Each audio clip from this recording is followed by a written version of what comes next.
चला तर मग मस्त अशा दिवसाची माझी छानशी सुरुवात झालेली आहे आणि सकाळी-सकाळी मुलांचा डबा मी बनवायला घेतलाय आणि डब्यामध्ये आज आहे ना, मस्त अशी मेथीची भाजी देऊन टाकते मुलांना आणि सोबतच चपातीच मी देत असते. तर मेथीच्या भाजीसाठी आहे ना, मसाला मी अगोदरच करून ठेवलेला होता. शेंगदाणे भाजून घेतलेले होते जराशे, हिरवी मिरची आणि लसूण.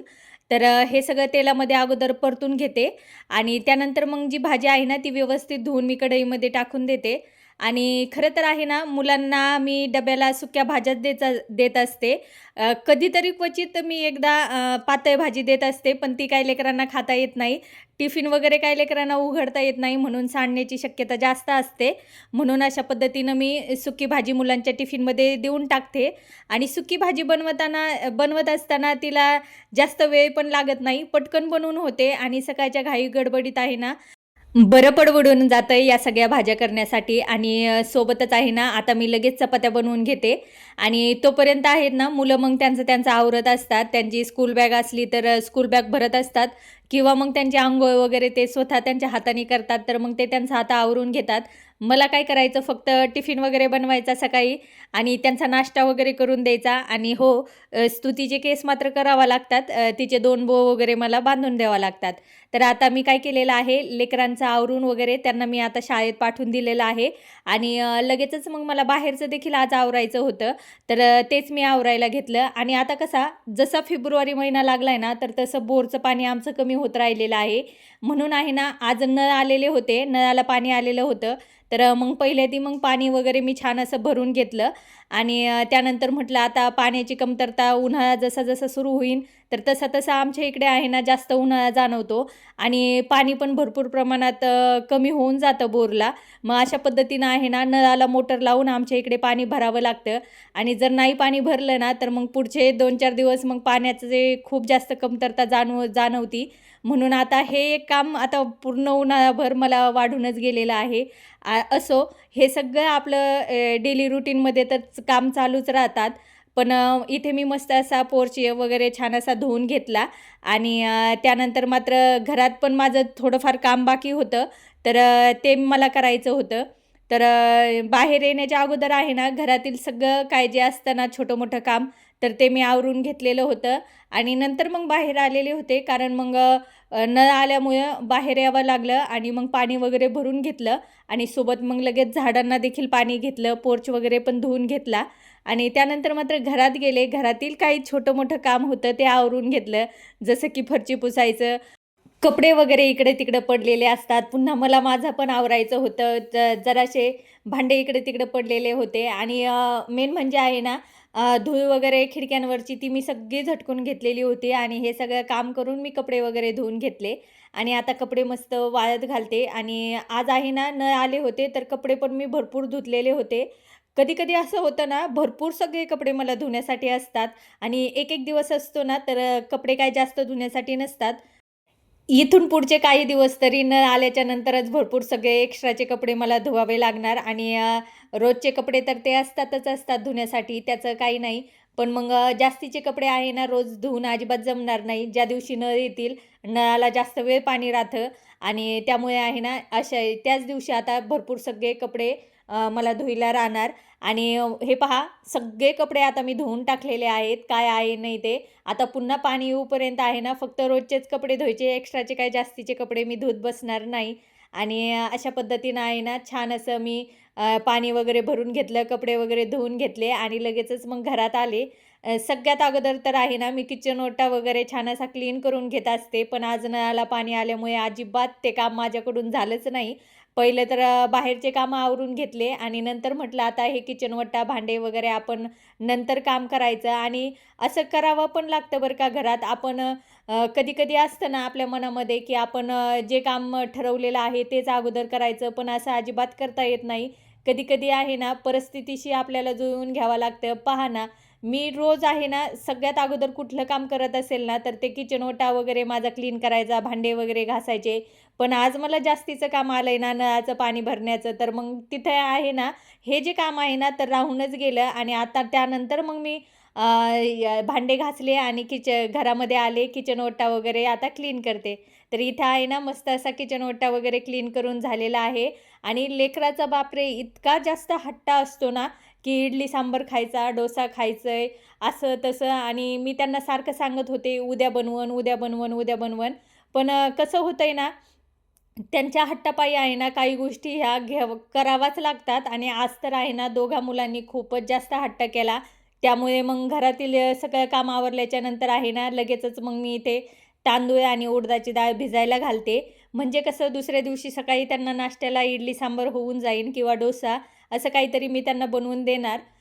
आणि ज्या दिवशी मी इडली किंवा डोसा बनवते ना, तर त्या दिवशी आहे ना, लेकरं अजिबात चपाती किंवा भाजी खात नाहीत बरं का. कारण मग कसं असतं ना, त्यांना कधीतरी मी इडली सांबार बनवत असते एक 8-15 दिवसातून एकदा. आणि मग त्यांना तेच खायचं असतं. आणि मुलांना आहे ना, इडली सांबार हा प्रकार खूपच जास्त आवडतो. त्यातली त्यात स्तवनला तर खूपच जास्त इडली सांबार आवडती, तर तो सारखा दिवसभर तो इडली सांबारच खात राहतो. आणि त्याच्यानंतर मात्र आमच्यासाठी मी काहीतरी बनवणारच आहे. कारण सगळ्यांनाच घरामध्ये इडली सांबार आवडतं असं अजिबात नाही. घरातले काही सदस्य असे असतात का त्यांना इडली सांबार नाही खायला आवडत, तर मग दुसरं काहीतरी आम्ही बनवणार उद्याच्याला. पण आता तरी मात्र मी मनाशी फिक्स केलंय. आणि आता छान असं इडली आणि सांबार मी बनवण्यासाठी तांदूळ आणि उडदाची डाळ मस्त अशी भिजायला टाकून देणार आहे. पण त्या अगोदर आहे ना, तांदूळ वगैरे जरा मला त्याच्यामध्ये छोटे-छोटे खडे वाटले होते ना तांदूळामध्ये, हे आहेत ना दुकानातून इडलीसाठी भेटणारे तांदूळ हे घेऊन आलेले होते. पण त्याच्यामध्ये पण मला जरासे छोटे-छोटे खडे वाटत होते, तर मग मी तेच निवडून घेतले. आणि नंतर बारकाईने बघितलं ना, तर खूपच जास्त बारीक-बारीक खडे होते. तर म्हटलं आता हे अशा हाताने निसून मला अजिबात जमणार नाही. म्हणून मग मी काय केलं, चाळणी पण घेतली आणि चाळणीने पुरणाच्या चाळणीने पण जरासे ते चाळून घेतले. त्यामुळे काय झालं ना, त्याच्यामध्ये जी अशी धूळ असते ना, तर ती पण निघून गेली. आणि शिवाय जे बारीक-बारीक काही रेती वगैरे असेल ना, तर ते पण या चाळणीतून खाली पडले. त्यामुळे आहे ना, माझं काम इथं जरासं सोपं होऊन गेलं. आणि सोबतच उडदाच्या डाळीचं पण तेच होतं, कारण उडदाची डाळ चांगली होती, पण तिच्यामध्ये जी पावडर असते ना, तर ती देखील या पुरणाच्या चाळणीमुळे आहे ना, पूर्णपणे खाली पडून गेली. आणि तांदूळासोबत देखील तसंच झालं. तांदूळ ज्यावेळेस मी अशा पद्धतीने चाळून घेतली ना, त्याच्यामधील जी काही पावडर होती ना तांदूळामधली, तर ती सगळी खाली पडून गेली ताटामध्ये. त्यामुळे आहे ना, पटकन इथं माझं काम होऊन गेलं. आणि मग लगेचच मग मी तांदूळ वगैरे स्वच्छ धुवून घेतले. आणि इथे आहे ना, मी 3 वाट्या तांदूळ घेतलेले होते. आणि त्याला उडदाची डाळ मी ही दीड वाटीच्या पण जराशी कमी घेतलेली होती. तर इथे पहा, 3 वाटी तांदूळ घेतलेले आहे आणि दीड वाटीच्या थोडंसं कमी मी उडदाची डाळ घेतलेली आहे. आता मस्त दिवसभर भिजवत घालणार हिला. आणि संध्याकाळी मात्र मी बारीक करून ठेवल. आणि दुसऱ्या दिवशी मात्र छान असं मुलांना इडली सांबार असं मी बनवून देणार. या वेळेपर्यंत तर घरातली जवळ-जवळ सगळी कामं आवरून झाली होती. आणि महत्त्वाचं म्हणजे इडलीसाठी लागणारं तांदूळ, डाळ मी भिजत ठेवलेलं होतं. आता मात्र थोड्या वेळाच्यानी लेकरं पण शाळेतून येतील. आणि त्यांच्यासाठी पण मला पुन्हा काहीतरी बनवावंच लागेल. पण त्या अगोदर आहे ना, किचन ओट्यावर जे तांदूळ वगैरे मी भिजत घातलेले आहेत ना, तर व्यवस्थित ठेवून देते. म्हणजे दिवसभरासाठी हे तांदूळ आहेत ना, छान असे भिजले जातील. आणि संध्याकाळी स्वयंपाक वगैरे झाल्याच्या नंतर मात्र हे तांदूळ मी मस्त बारीक करून घेईन मिक्सरमध्ये. किचन ओटा वगैरे मी आता पुसून घेते. आता डायरेक्ट संध्याकाळीच मी किचनमध्ये स्वयंपाक बनवण्यासाठी घेणार. तर संध्याकाळ पण झालेली आहे आणि आता मी लगेच स्वयंपाकाला पण लागलेली आहे. आणि आज जेवणामध्ये आहे ना, खूपच सिंपल असा पदार्थ बनवणार आहे. तो म्हणजे वांग्याचं भरीत. तर वांग्याचं भरीत आहे ना, आम्हाला सगळ्यांना भरपूर जास्त आवडतं. आणि त्याच्यासोबत आहे ना, ज्वारीची किंवा बाजरीची भाकरी. जर असले ना 2 पदार्थ, तर ते घरामध्ये लेकरांपासून तर मोठ्यापर्यंत सगळ्यांना प्रचंड आवडतात. तर इथे मी आहे ना, एकीकडे वांगे भाजण्यासाठी ठेवलेले आहेत आणि दुसरीकडे मी लगेच भाकरीला पण लागून गेलेले आहे. आणि वांगे तर खरं वांगे आहे ना, चुलीत भाजलेले वांग्याच्या भरीताची चव खरंच खूप छान लागते. पण आपल्याकडे काही चूल वगैरे नसल्यामुळे गावी चूल आहे, पण इकडे काही चूल नाही. पण गॅसवरती अशा पद्धतीनं मी छान असे वांगे खरपूस भाजून घेणार. आणि त्यानंतर मात्र भाकरी झाल्याच्या नंतर वांग्याचं भरीत छान असं करून घेणार. खरं सांगायचं झालं ना, तर चुलीवर भाजलेलं वांग्याच्या भरीताची चव खरंच खूपच छान लागते. तितकी गॅसवर भाजलेल्याची वांग्याची भरताची चव पण छान लागते बरं का. पण चुलीमध्ये काय जादू आहे माहीत नाही. पण चुलीमधलं बटाटे पण आपण भाजून जी चटणी बनवतो ना, त्या बटाट्याची चटणीची चव देखील खूप छान लागते आणि वांग्याचं भरीत तितकंच छान लागतं आणि गॅसवर पण छानच लागतं. पण इतकं काही खरपूस असं होत नाही, जितकं ते चुलीवरती होतं. तर असो, आपल्याकडे नाही म्हटल्यावरती त्याला पर्याय नाही, गॅसवरच करावा लागणार. आणि हो, गॅसवरती डायरेक्ट आपण वांगे वगैरे भाजतो, कांदे वगैरे भाजतो, तर ते तितकं खाण्यात गेलेलं चांगलं नसतं. पण कधीतरी वांगे घरामध्ये बाजारातून आपण आणतो. मग इतक्या मोठ्या वांग्याचं करायचं काय, तर मग त्याचं भरीतच करावं लागतं आणि नाविलाजाने का होईना, पण अशा पद्धतीनं गॅसवरती वांगे हे भाजावे लागतात. आता वांग्याचं भरीत बनवण्यासाठी मी काय केलेलं आहे, इथे हिरव्या मिरच्या आणि लसूण, मीठ हे मस्त असं त्याचा ठेचा बनवून घेतलेला आहे आणि ह्याच ठेच्यामध्ये आहे ना, मी मस्त असं वांग्याचं भरीत बनवणार आहे.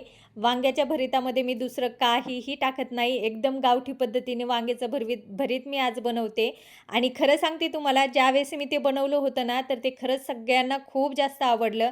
तर तेलामध्ये मी काय केलेलं आहे, सगळ्यात अगोदर तर तो ठेचा बनवलेला होता ना, हिरवा मिरची, लसूण आणि मीठ घालून, तर तो तेलामध्ये एक 2 मिनिटासाठी मस्त असा छान परतवून घेतला.